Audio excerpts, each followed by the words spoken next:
betrayed by my sister, abandoned at the altar of disillusionment. When she stole my fiancé, fate wove a perfect revenge. I reappeared on their wedding day with the man she had always secretly loved, but could never have. Shocked glances, racing hearts, and a devastating truth revealed at the most sacred moment. A story of betrayal, revenge, and redemption that will shake your soul. Subscribe, leave a like, and comment where you're watching this unforgettable twist unfold. At the altar of St. Peter's Church, in a small coastal town known for its fishing traditions and community festivals, all the guests held their breath.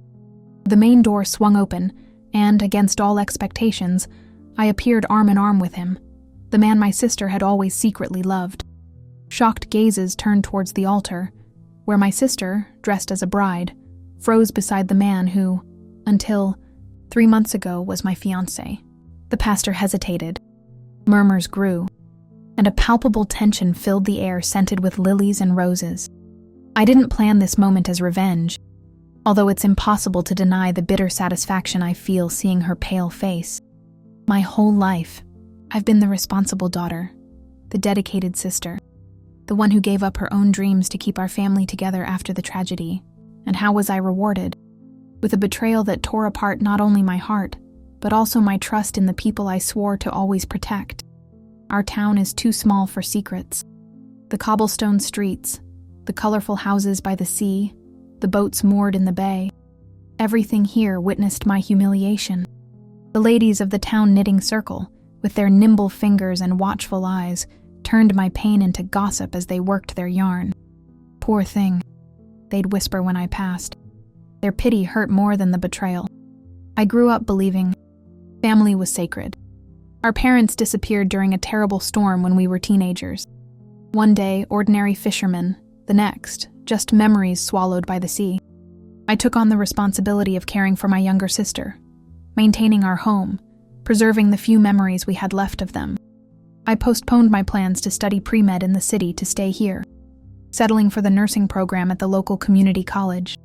My sister, however, was always spared. She's too sensitive, relatives justified. She couldn't bear the weight of responsibilities like you. And so the years passed. Me, head nurse at the small-town hospital, respected by the community, building my life with dignity, despite the limitations. Her, always restless, leaving for the city seeking a more glamorous life, returning when the money ran out, welcomed back with open arms by me, repeatedly. The day I met Robert seemed like the beginning of compensation for the years of sacrifice. A hotel developer, he came to our town to invest in local tourism. We met during a community health initiative I organized for the fishermen. He offered his hotel's event hall for the preventive screenings. His kindness, his interest in the community's well-being, won me over immediately. Our relationship blossomed like the hydrangeas that decorate the seaside homes. Fast, intense, colorful. After 8 months, he proposed during the annual blessing of the Fleet Festival. I remember the starry sky, the colorful lights decorating the town square, the aroma of local delicacies, the traditional music played by the local band.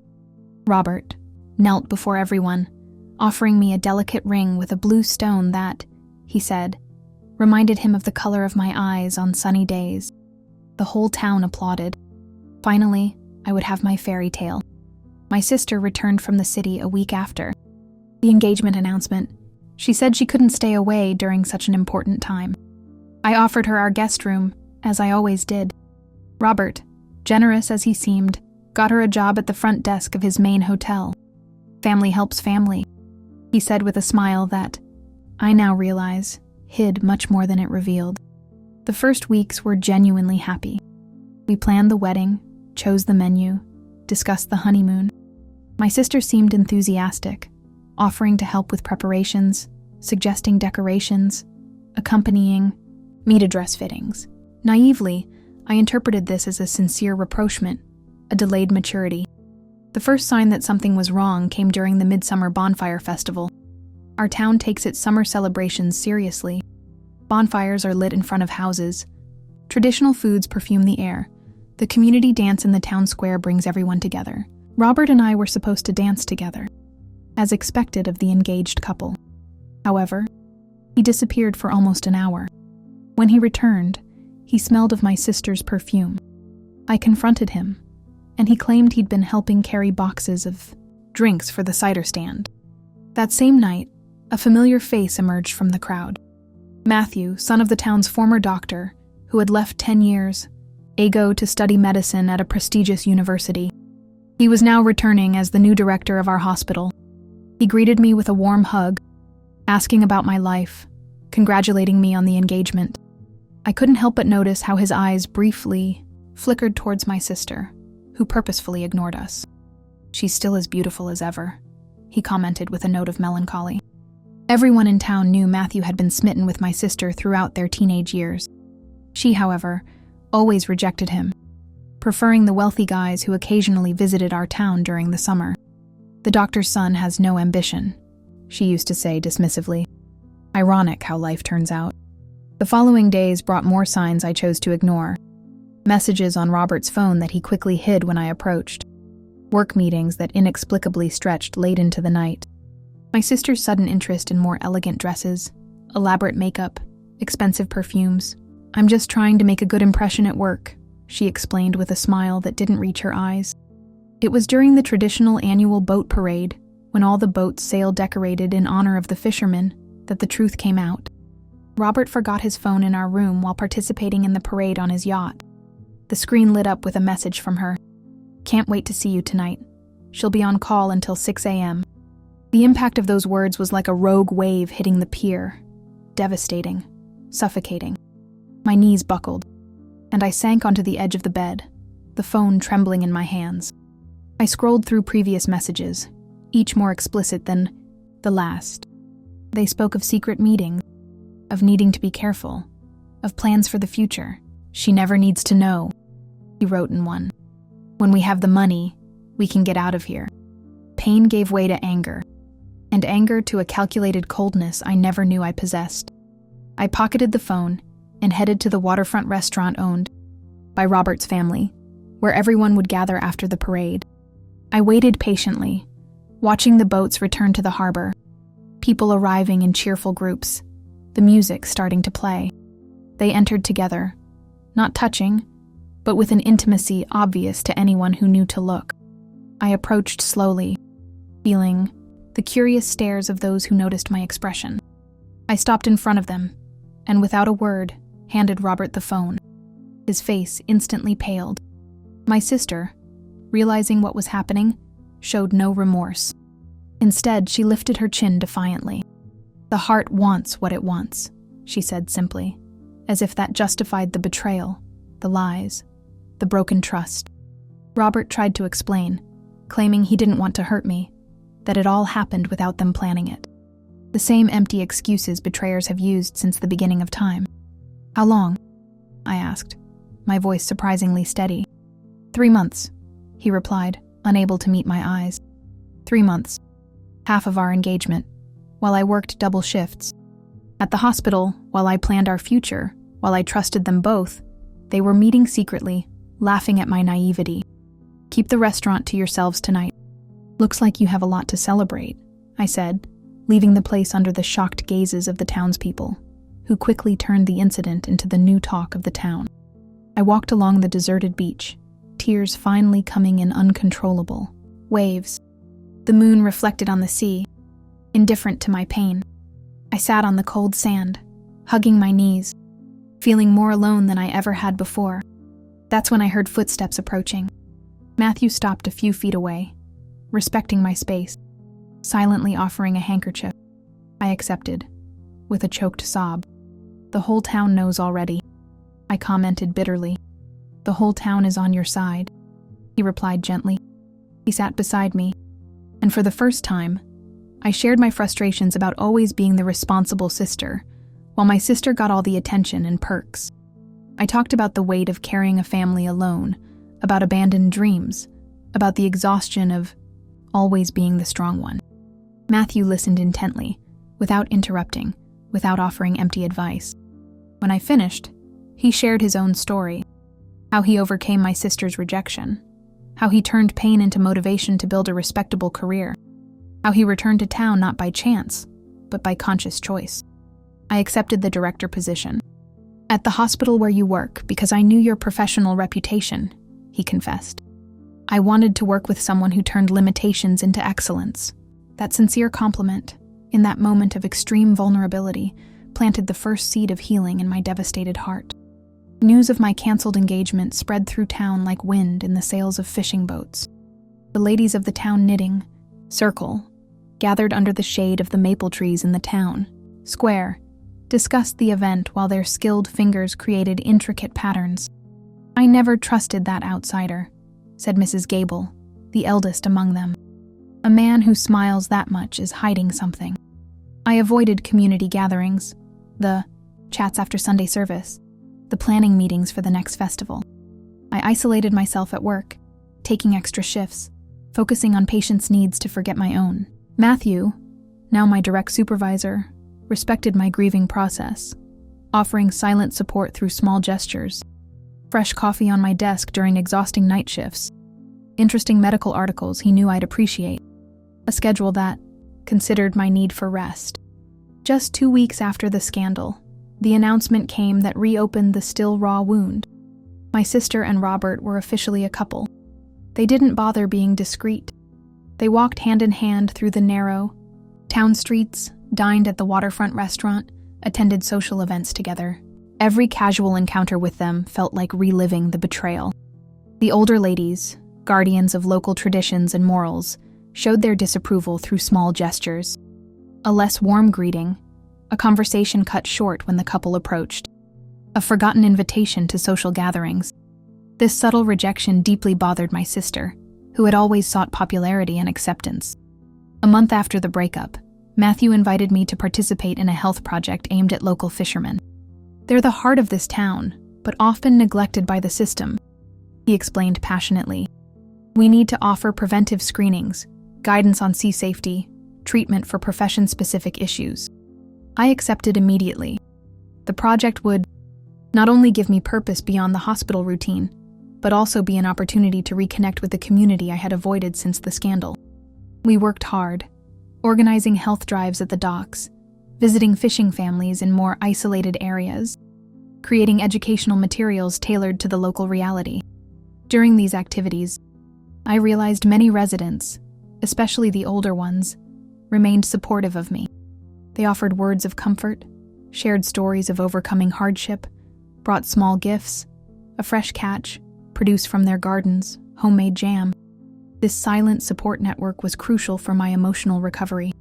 Matthew and I developed a working routine that soon extended beyond the project. We had dinner together after shifts, discussing clinical cases and potential hospital improvements. We walked along the beach on Sunday mornings, talking about books, movies, life experiences. We visited isolated seniors, bringing medication and company. Our friendship grew naturally, based on mutual respect and shared values. 4 months after the betrayal, during the traditional blessing of the fleet ceremony, when fishermen offer their first catch of the day for redistribution among those in need, I realized my feelings for Matthew had deepened into something more. I watched him interact with the older fishermen, patiently explaining about skincare for constant sun exposure, listening with genuine interest to stories of storms weathered and memorable catches. His respect for traditional knowledge, combined with his medical expertise, created a bridge between worlds that rarely communicated effectively. That night, as we watched the stars from the town overlook, a spot offering a view of the entire bay lit by fishing boats, Matthew revealed something that shook our growing bond. I need to be honest with you, he said, his voice heavy with hesitation. I still carry unresolved feelings about your sister. The confession hit like a bucket of cold water, freezing the warmth beginning to blossom in my chest. It's not that I still love her romantically, he continued, sensing my discomfort. It's more complex than that. For years, I built my identity around her rejection. I partly studied medicine to prove my worth. I returned to this town to show I'd become someone worthy of consideration. It's a resentment I never properly worked through. His honesty, though painful, demonstrated a level of self-awareness and integrity few possessed. I couldn't help but admire his courage in exposing a vulnerability he could easily have hidden. I appreciate your sincerity, I replied after a long silence. I have my own demons to exorcise regarding my sister too. Maybe we can help each other through this process. That conversation established a new level of intimacy between us. Not just physical attraction or intellectual compatibility, but a connection based on truth, however uncomfortable. The next day, the unexpected happened. A cream envelope decorated with gold ribbons was delivered to my house. The invitation to my sister's wedding with Robert arrived like an elaborate insult. The chosen date was exactly 1 year after my own engagement announcement, in the same church, with the same floral arrangements I had selected months before. Even the calligraphy on the invitation mimicked the one I had chosen for mine, which were never sent. My first reaction was outrage. The audacity, the lack of sensitivity, the deliberate cruelty in replicating what should have been my special moment. I tore the invitation into pieces, throwing them to the wind from my porch. Later, regretting not the gesture, but letting them still hold such power over my emotions, I gathered the fragments from the sidewalk. I showed what remained of the invitation to Matthew during our breakfast at the small diner near the hospital. His expression shifted from surprise to indignation, and finally to determination. "Don't let them define your story," he advised, holding my hand across the table, indifferent to the curious glances of other customers. "You deserve much more than being the victim in their petty plot." His words ignited something within me. The initial shock gave way to determination. I would not be humiliated again. I would not hide as if I had something to be ashamed of. I would not let them control the narrative of my life. "I'm going to the wedding," I declared firmly. "And you're coming with me." The next 3 months were transformative. Matthew and I worked together on an ambitious project that saved the Fishermen's Cooperative from bankruptcy. The old warehouse where they stored their catch was condemned by health inspectors, and the cost to meet regulations were beyond the workers' financial means. Using our contacts in the city, we secured funding and technical advice. We organized community workdays for the renovation, even involving local high school students as part of an educational project on sustainability and cooperative work. The initiative gained regional media attention, bringing positive visibility to our small town. Matthew and I were interviewed by the city newspaper, highlighted as examples of professionals combining technical excellence with social commitment. That exposure significantly boosted our standing in the community and, more importantly, solidified our personal and professional partnership. Meanwhile, Matthew bravely confronted his unresolved feelings from the past. Through honest conversations, he understood how my sister's rejection had shaped his life choices, some positively, others restrictively. Together, we explored the idea that perhaps he had never truly loved my sister, but rather an idealized image of her, built in adolescence and preserved by the distance of the following years. For my part, with his support, I worked intensely on rebuilding my self-esteem. I understood how my role as the responsible sister had become a self-imposed prison, an identity I was afraid to let go of. I recognized self-destructive behavior patterns, prioritizing others' needs over my own, seeking validation through self-sacrifice, confusing self-denial with love.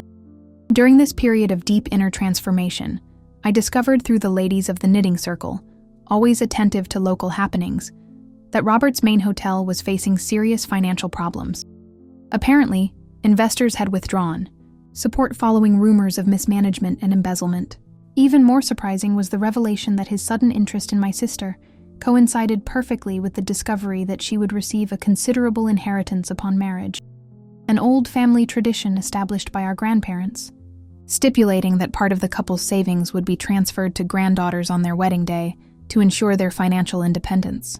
The final piece of the puzzle fell into place when Mrs. Gable, between knitting stitches and yarn, casually commented, "They say the fellow already tried to sell the hotel to 3 different buyers, but they all backed out when they saw the hidden debts in the contracts.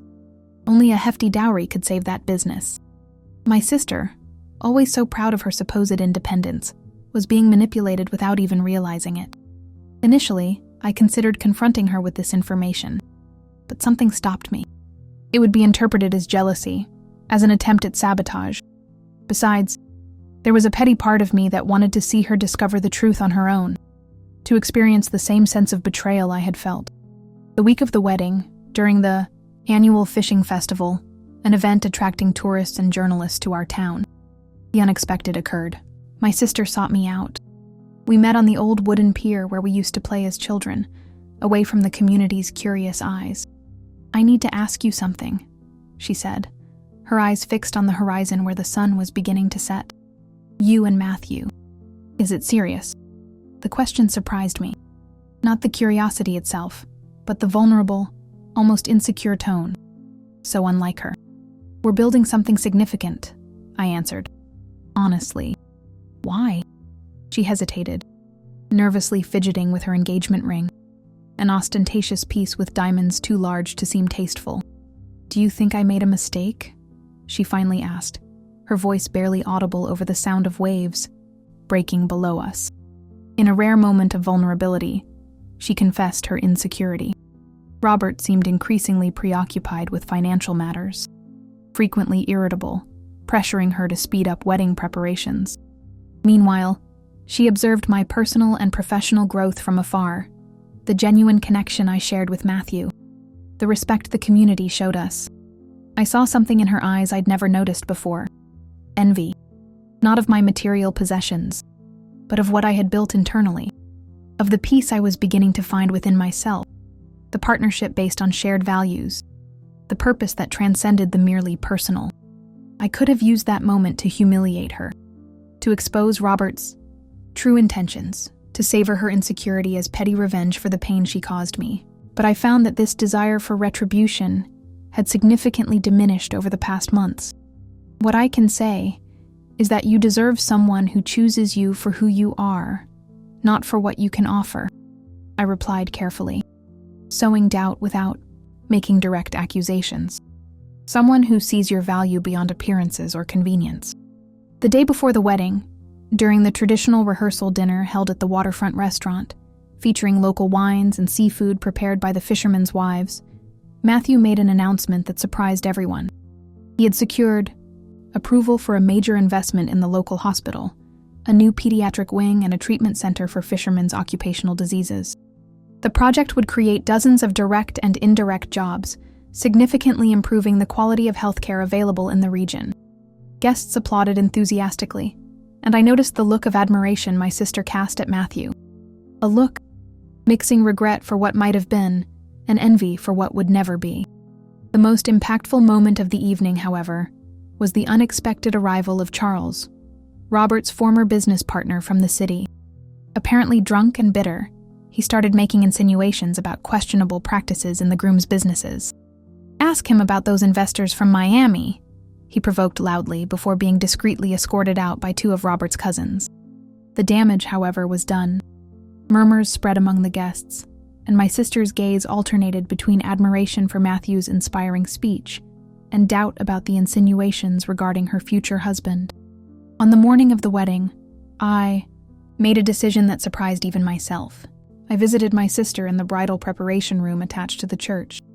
She was alone, contemplating her reflection in the mirror, the elaborate white dress highlighting her natural beauty. "I came to wish you happiness," I said upon entering, observing her shocked expression in the reflection.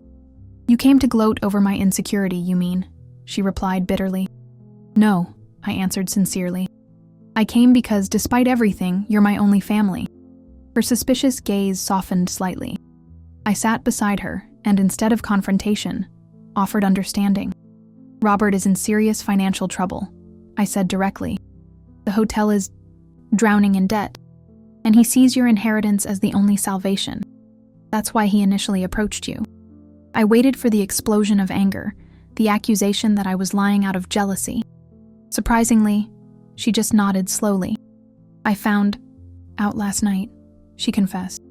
"I found documents in his jacket pocket, bank statements, collection notices. When I confronted him, he admitted it, but assured me he truly loves me, regardless of the money." "And you believe that?"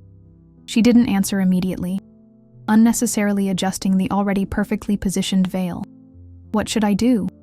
she finally asked, her voice small like the girl who used to run to my room during storms, terrified by the thunder that reminded her of the night we lost our parents. "Only you can decide that," I replied gently. But know that, whatever your choice, I'll be by your side." Surprised by my conciliatory attitude, she broke into tears, smudging her carefully applied makeup. "Why are you being so good to me after everything I did?" "Because holding on to resentment is like drinking poison and expecting the other person to die," I replied, repeating the wise words Matthew had shared with me months earlier. Between sobs, she admitted a painful truth. Part of her motivation for getting involved with Robert was always wanting what I had. Since childhood, she felt invisible in my shadow. The responsible daughter, the dedicated student, the respected professional. Her rebellion, her quest for attention through beauty, and tumultuous relationships. Her constant failures that brought her back home. It was all part of a pattern to gain the look of approval she believed I denied her. "Deep down, I always wanted to be like you," she confessed. "Strong, independent, respected. But it seemed easier to take what was yours than to build something for myself." That revelation brought an understanding that healed old wounds in my heart.